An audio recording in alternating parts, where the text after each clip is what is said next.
Alright everybody, so I'm recording and I want to show you in Microsoft Word or in your HCC My Path.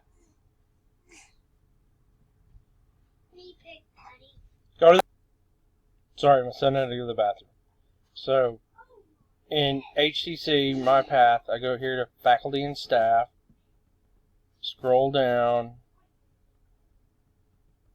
I go to My Path. From My Path, I have access to what I call the waffle. Okay, so let me minimize it so you see it better over here. The waffle right there. Alright, that is the waffle, and it gives you access to your apps. You can find Microsoft Teams, you can find Microsoft Word, the OneDrive, Excel, PowerPoint, SharePoint, Forms, all of this is in there. Alright, that's how you get access to use Microsoft Word, which I'm requiring you to use when you submit something, you know, like a written essay or whatever. Alright, so the other thing I wanted you to see is this is where I access Blackboard. And the way that I access Blackboard this way is the way that I get to my classes, and you can see a little bit of Ultra, which is what I wanted to show you.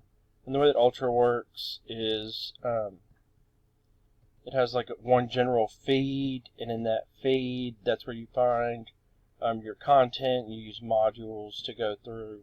So I'm in the student preview here. Look there. And then these are locked because you have to do other things before you can get into those. So overview, meet your instructor, you watch this video, read the syllabus. It's important to download it. You click these three buttons, download original file, and it appears, see down here, and then I open the file that way. And then there's the syllabus, which I need you to read from top to bottom, right? Okay, you need to know all this info and have access to it. It's not really that long of a document, so look it over, please. Alright, so that is about it for what I wanted to show you here, and a little bit of Blackboard Ultra, and then what my expectations are tech-wise when you're using Microsoft Word. And hopefully I'll be able to teach you a lot more about Blackboard and about using Microsoft Word. And those of you that haven't used Blackboard Ultra, this will be a good opportunity to do that. Alright. Thanks, everybody.